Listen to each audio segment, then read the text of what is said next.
नमस्कार दोस्तों, स्वागत है आप सभी का हमारे YouTube चैनल में। देखिए आज के वीडियो में अपने आरआरबी एनटीपीसी एग्ज़ाम के लिए 30 दिसंबर के सेकंड शिफ्ट का एग्ज़ाम एनालिसिस करने वाले हैं। आज पूछे गए सभी प्रश्नों के उत्तर दूंगा इस वीडियो में। सबसे सटीक और सबसे पहले इस वीडियो में अपने देखने वाले हैं सेकंड शिफ्ट के एग्ज़ाम एनालिसिस। और साथ में दोस्तों एनटीपीसी की सभी लेटेस्ट और नई वीडियो देखने के लिए आप चैनल को सब्सक्राइब जरूर कीजिए, साथ में बेल आइकन को भी प्रेस कर देना। तो चलिए वीडियो स्टार्ट करते हैं। तो देखिए फ्रेंड्स, फर्स्ट क्वेश्चन आपके स्क्रीन पे है। फर्स्ट क्वेश्चन जो आपसे आज पूछा गया साइंस का क्वेश्चन था ये सेकंड शिफ्ट में, हमारे स्टोमच में कौन सा एसिड रिलीज़ किया जाता है। ये क्वेश्चन आया था एग्जाम में आज। हमारे स्टोमच में जो है ना, जो एसिड रिलीज़ होता है उसे अपने बोलते हैं हाइड्रोक्लोरिक एसिड। ठीक है, तो यहाँ पे हाइड्रोक्लोरिक एसिड अगर आपने इस क्वेश्चन का आंसर किया है तो ये क्वेश्चन आपका बिल्कुल करेक्ट होगा। नेक्स्ट ये क्वेश्चन आया था कि जो यूपीएससी का जो नया अध्यक्ष है ना, वो किसे बनाया गया। देखिए यूपीएससी की बात करें तो यूपीएससी के नए अध्यक्ष बनाए गए प्रदीप कुमार जोशी। तो यहाँ पे करंट अफेयर का ये क्वेश्चन पूछा था आपसे, तो प्रदीप कुमार जोशी को यूपीएससी का नया अध्यक्ष बनाया गया है। एक क्वेश्चन आया था इस एग्जाम में, पंडित जसराज का जो संबंध है ना वो किस क्षेत्र से है। देखिए ये क्वेश्चन पूछा था कि पंडित जसराज जी का संबंध किस क्षेत्र से है, तो इनका संबंध है शास्त्रीय गायक से। ठीक है, तो शास्त्रीय गायक वाला अगर ऑप्शन आपने किया है तो ये क्वेश्चन आपका बिल्कुल करेक्ट होगा। नेक्स्ट एक क्वेश्चन आया था एग्जाम में कि भारत के राष्ट्रपति पर जो महाभियोग की प्रक्रिया है ना, वो किस अनुच्छेद के तहत ही चलाई जाती है। दोस्तों भारत के राष्ट्रपति पर जो महाभियोग की प्रक्रिया होती है वो अनुच्छेद 61 आर्टिकल 61 के तहत जो है ना वो चलाई जाती है। तो यहाँ पे आर्टिकल 61 आपका राइट आंसर हो जाता है इस क्वेश्चन का। नेक्स्ट क्वेश्चन जो पूछा गया, राज्यसभा ने कितने एंग्लो इंडियन समुदाय के लोगों को राष्ट्रपति द्वारा मनोनीत किया जाता है। देखिए राज्यसभा में यहाँ पे जो है ना कितने एंग्लो इंडियन समुदाय के लोगों को राष्ट्रपति मनोनीत करता है, तो इसका आंसर था टोटल 12 को। तो यहाँ पे 12 इस क्वेश्चन का सही उत्तर हो जाता। नेक्स्ट एक क्वेश्चन आया था कि मोपला का जो विद्रोह था वो कहाँ पर हुआ था। देखिए जो मोपला का विद्रोह था इसका आंसर होगा केरल। 20 अगस्त 1921 का जो दिन है वो केरला के इतिहास में काले दिन के तौर पर दर्ज है। इसी दिन केरल के मालाबार इलाके में मोपला विद्रोह की शुरुआत हुई थी। अंग्रेज़ों के खिलाफ शुरू हुआ मोपला विद्रोह ने बाद में सांप्रदायिक रंग ले लिया था। ठीक है फ्रेंड्स, ध्यान रखिए। नेक्स्ट एक क्वेश्चन आया था कि 15वें वित्त आयोग के अध्यक्ष कौन है। देखिए 15वें जो वित्त आयोग है ना, इसके अध्यक्ष जो हैं ये एन.के. सिंह हैं। ध्यान रखिए, तो एन.के. सिंह यहाँ पे आपका करेक्ट आंसर हो जाता है इस क्वेश्चन में। और इसके साथ ध्यान रखिएगा 15वें वित्त आयोग का जो कार्यकाल है वो 2020 से लेकर 2025 के तक जो है ना होने वाला है। एक क्वेश्चन आया था एग्जाम में दोस्तों कि वर्ष 2019 में भारत के नियंत्रक एवं महालेखा जो परीक्षक है ना वो कौन थे। दोस्तों बात करूं यहाँ पे वर्ष 2019 में भारत के नियंत्रक एवं महालेखा परीक्षक की, तो राजीव महर्षि जी ये थे दोस्तों भारत के नियंत्रक एवं महालेखा परीक्षक। और वर्तमान में कौन है दोस्तों, तो जी.सी. मुर्मू जी जो है ना ये वर्तमान में है, ध्यान रखिएगा।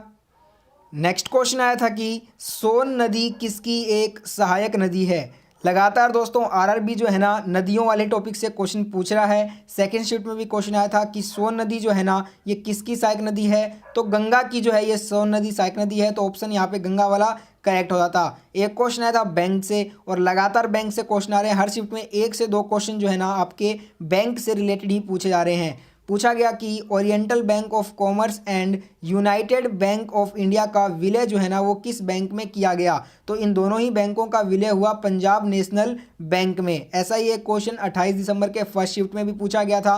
नेक्स्ट एक क्वेश्चन कंप्यूटर का था कि MS एक्सेल में जो एड्रेस है ना वो कहाँ लिखा जाता है। देखिए जो MS एक्सेल होता है उसमें जो एड्रेस होता है दोस्तों वो रो एंड कॉलम में लिखा जाता है। तो यहाँ पे रो एंड कॉलम आपका करेक्ट आंसर हो जाएगा इस क्वेश्चन का।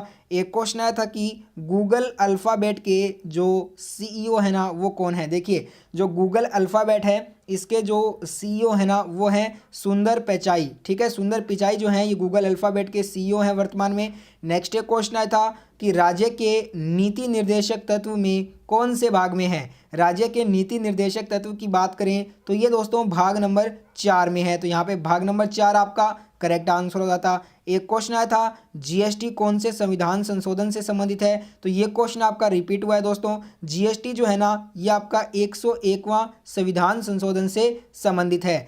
ठीक है, और जीएसटी कौन सा कर है? ये एक अप्रत्यक्ष कर है। ये क्वेश्चन आपका कल पूछा गया था। नेक्स्ट एक क्वेश्चन आया कि दिल्ली से अपनी राजधानी दौलताबाद किसने स्थानांतरित की थी? दोस्तों, दिल्ली से अपनी राजधानी को दौलताबाद जो है स्थानांतरित किया था मोहम्मद बिन तुगलक ने। तो यहाँ पे मोहम्मद बिन तुगलक करेक्ट आंसर हो जाएगा। एक क्वेश्चन आया था कि पॉली उमरीगर पुरस्कार किस क्षेत्र से संबंधित होता है? जो पॉली उमरीगर पुरस्कार है दोस्तों, ये आपका क्रिकेट के क्षेत्र से संबंधित एक पुरस्कार होता है। तो यहाँ पे क्रिकेट आपका करेक्ट आंसर हो जाएगा इस क्वेश्चन में। नेक्स्ट एक क्वेश्चन पूछा था आपसे कि हॉर्निबल जो फेस्टिवल है ना, ये कहाँ पर मनाया जाता है? जो हॉर्निबल फेस्टिवल है दोस्तों, ये आपका नागालैंड में मनाया जाने वाला फेस्टिवल है। जिनका भी एग्जाम आ गया दोस्तों, मैं आपको बता दूं, जितने भी फेस्टिवल और लोक नृत्य है ना सभी स्टेट के, आपको याद होने चाहिए, क्योंकि यहाँ से 1 या 2 क्वेश्चन आपको डेफिनेटली देखने को मिलेगा। नेक्स्ट एक क्वेश्चन पूछा था बिहू त्योहार या बिहू नृत्य भारत के किस राज्य से संबंधित है? तो ये आपका असम राज्य से संबंधित है। तो यहाँ पे असम आपका राइट आंसर हो जाएगा। नेक्स्ट एक क्वेश्चन पूछा था कि धामेक का स्तूप कहाँ पर स्थित है? तो दोस्तों देखिए, धामेक का जो स्तूप है ना, ये आपका सारनाथ उत्तर प्रदेश में स्थित है और यह बौद्ध धर्म से संबंधित है। ये भी आपको मालूम होना चाहिए। एक क्वेश्चन पूछा था आपसे आज, 2018 का जो 28वां सरस्वती सम्मान है ना, ये किसे मिला है? देखिए, शिवा रेड्डी को वर्ष 2018 के 28वें सरस्वती सम्मान के लिए चुना गया। उन्हें यह सम्मान उनके काव्य संग्रह पक्की जो ओती गिलेते जो है ना के लिए दिया जाएगा। इस पुस्तक का प्रकाशन वर्ष 2016 में हुआ था। और साथ में दोस्तों, अगर 19 का पूछे ना 2019 में, तो ये वासुदेव मोही को दिया गया उनके संग्रह चेक बुक के लिए। ठीक है। एक क्वेश्चन आया था कि the book of gusty women book ये जो है ना किसने लिखी? देखिए, the book of gusty women जो किताब है, ये दोस्तों लिखी, इस पुस्तक की लेखिका है अमेरिका की पूर्व विदेश मंत्री हिलेरी क्लिंटन और उनकी पुत्री चेलिसिया क्लिंटन। ठीक है फ्रेंड्स। एक क्वेश्चन आया था कि फैट को पचाने के लिए कौन सा एंजाइम उपयोगी होता है? देखिए, फैट को पचाने के लिए दोस्तों लाइपेज जो एंजाइम है, लाइपेज एंजाइम उपयोगी होता है। और इसके साथ अगर बात करें एनटीपीसी में हर शिफ्ट में पूछे जाने वाले साइंस के क्वेश्चन के, तो दोस्तों 5 से 7 क्वेश्चन के बीच में साइंस के क्वेश्चन आ रहे हैं। ठीक है। एक क्वेश्चन आया था 26 जनवरी 2020 गणतंत्र दिवस के अवसर पर जो मुख्य अतिथि थे ना, वो कौन थे? तो दोस्तों ये थे ब्राज़ील के राष्ट्रपति जेयर बोल्सोनारो। ठीक है। जेयर बोल्सोनारो जो है ना, ये थे दोस्तों 26 जनवरी 2020 में गणतंत्र दिवस के अवसर पर मुख्य अतिथि भारत के। एक क्वेश्चन आया था आईपीएल से रिलेटेड कि आईपीएल 2020 मोस्ट वैल्यूएबल प्लेयर कौन है? तो ये था जोफ्रा आर्चर। ठीक है दोस्तों, इंग्लैंड के क्रिकेटर जोफ्रा आर्चर आईपीएल 2020 के मोस्ट वैल्यूएबल प्लेयर थे। और जो सबसे ज़्यादा रन गेटर थे वो केएल राहुल, और सबसे ज़्यादा हाईएस्ट विकेट टेकर थे वो खगीसो रबाड़ा थे। नेक्स्ट एक क्वेश्चन आया था कावेरी नदी इनमें से कौन से राज्य से नहीं जाती है? तो यहाँ पे ऑप्शन थे तमिलनाडु, आंध्र प्रदेश, केरल, कर्नाटक। तो देखिए दोस्तों, जो आंसर था वो था आंध्र प्रदेश, क्योंकि जो कावेरी नदी है ये आंध्र प्रदेश से होकर नहीं जाती। तो यहाँ पे आंध्र प्रदेश आपका सही उत्तर हो जाता। एक क्वेश्चन आया था बजट से कि बजट 2020 के अनुसार भारत को कौन से नंबर की अर्थव्यवस्था है?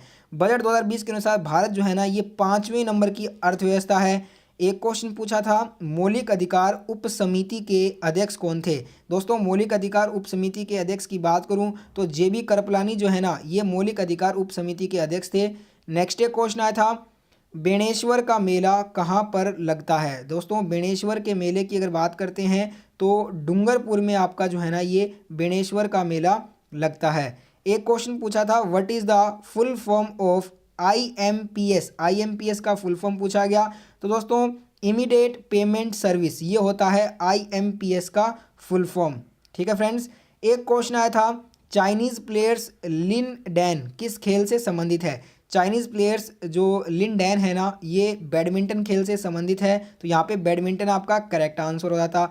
एक क्वेश्चन पूछा था कि बीबी का जो मकबरा है ये कहाँ पर स्थित है? तो बीबी का जो मकबरा है ना, ये औरंगाबाद महाराष्ट्र में जो है ये मकबरा स्थित है। ठीक है दोस्तों। एक क्वेश्चन आया था मौलिक अधिकार किस अनुच्छेद में आते हैं? जो मौलिक अधिकार होते हैं ये दोस्तों आर्टिकल 12 से 35 भाग 3 में आते हैं। अनुच्छेद 12 से 35 भाग 3 यहाँ पे आपका करेक्ट आंसर हो जाता। एक क्वेश्चन पूछा था ऑस्ट्रेलियन ओपन से कि ऑस्ट्रेलियन ओपन 2020 महिला उपविजेता कौन है? तो दोस्तों यहाँ पे देखिए, जो नोवाक जोकोविच और सोफिया केनिन ने एकल खिताब जीते।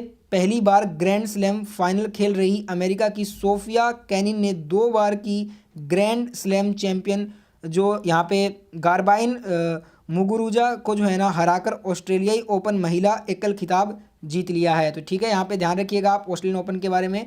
नेक्स्ट एक क्वेश्चन यहाँ पे देखिए, लगभग जो क्वेश्चन है ना हमने कर लिए हैं, कुछ और क्वेश्चन बाकी हैं। अगर आपका भी सेकंड शिफ्ट में पेपर था तो आप कमेंट कर सकते हैं और क्वेश्चन अगर आपको याद है तो। और वीडियो कैसा लगा कमेंट करके जरूर बताना, और वीडियो अच्छा लगा तो वीडियो को लाइक और शेयर कर दीजिएगा।